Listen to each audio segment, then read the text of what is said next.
It might look like the work that you see online is the result of these amazing flawless artists who get it right every time. That's not the case. Digital calligraphy is super organic and forgiving.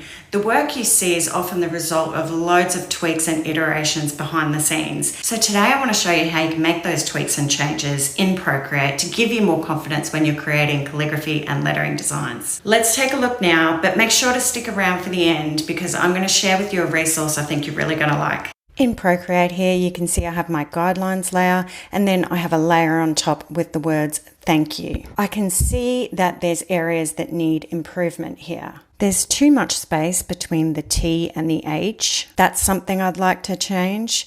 There's also too much space between the N and the K. Another thing I've noticed as well is these two flourishes are clashing and creating a hotspot. So I'd like to change that as well.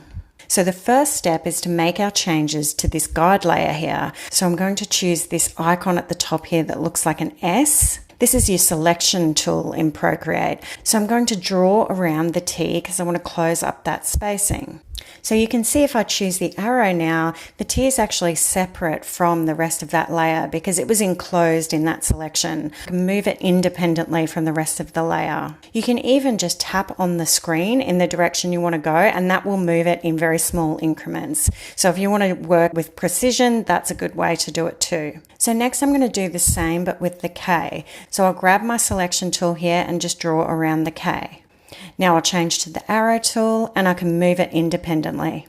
And don't worry that you're breaking the stroke by doing this. So the strokes are not aligned as you can see, but we're not finalizing this layer. This layer is going to work on a guide and we're going to draw over the top. So it's no big deal if there's some little areas that are broken. So the last thing I'm going to do is just draw around the bottom of this flourish here and nudge it over and give it a bit of clearance from the bottom of the flourished U. So I'm happy with that. That's looking much more balanced. As you can see, if I turn this layer off, it's all still attached on one layer.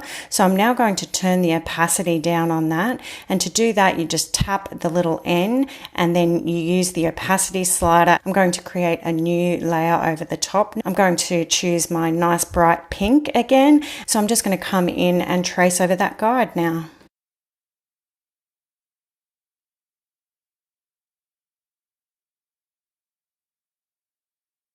Okay, there you go. And now we have the finished version with those spacing improvements and changes. So I hope today's tutorial illustrates that you don't have to get it perfect the first time. This technique allows you to tweak and change along the way so you can have confidence trying things out because you know you can always change it later. So if you want to dive deeper and know the exact process to learn iPad calligraphy completely from scratch using Procreate, just head to my brand new masterclass. It's in the link below, or just go to ipadcalligraphy.com/masterclass to watch the free training. Hope to see you there.